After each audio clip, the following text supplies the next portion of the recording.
and gave Phil a shushing grimace. Betsy did not wish to be drawn into the discussion because she'd done something against one of her own rules and helped Jill and Lars acquire the property. Some years back, along with the shop, she had inherited a small company called New York POW. The company, established in Wisconsin and run by a partner, searched out and bought houses and small businesses whose owners had gone bankrupt.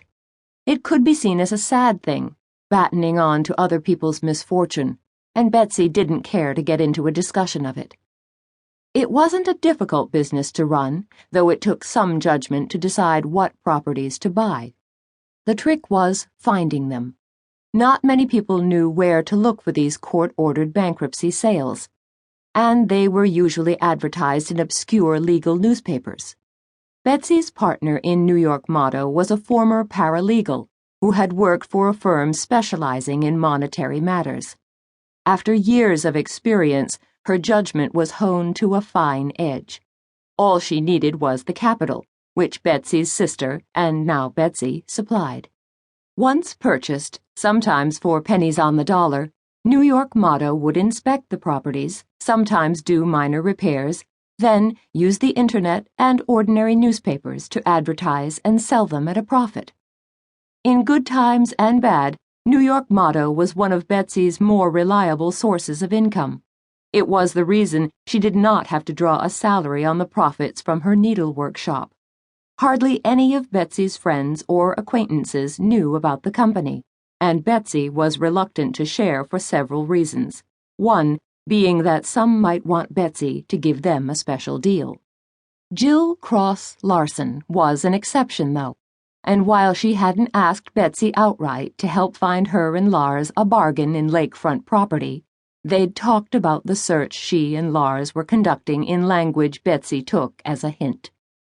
So Betsy had started paying attention to buys the company was making on lakefront property well outside the Twin Cities, and when she found a couple of prospects, she let Jill know about them. One, 6 acres with an old log cabin on it, was the more distant, 3 hours from Excelsior, only 2 from far north Lake Itasca, source of the Mississippi River. The property came into bankruptcy court when the last legal owner fell into a terminal illness and mortgaged the place, long unused, to pay for medical expenses. He was, of course, unable to make payments. The property was in a state forest and on the shore of long, narrow Thunder Lake.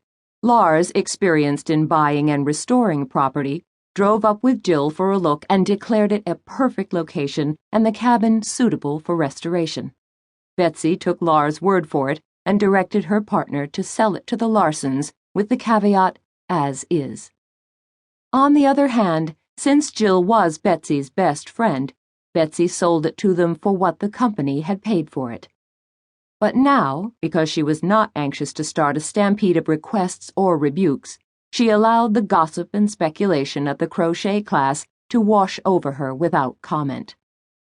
Betsy was attending the class because she, too, wanted to expand into crochet. She'd bought a couple of books on how to do it, but, as usual, found she needed to actually sit in the presence of people who already knew how and watch how their fingers moved.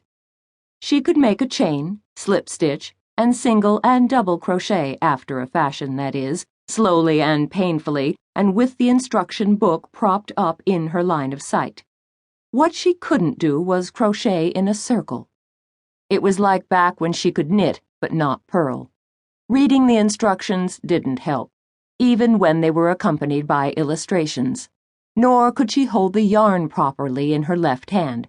She'd wrap it around her little finger, bring it up and over her index finger, and set off, and within 4 or 5 stitches the yarn would have slipped off her fingers.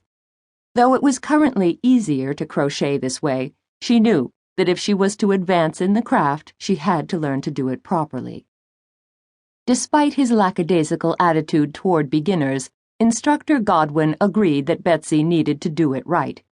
Talking to her earlier in the week, he had compared it to his golf game. At first, he swung at the ball any old way and was happy to reach the green in 6 to 9 strokes, and that was fine at first. But to get into really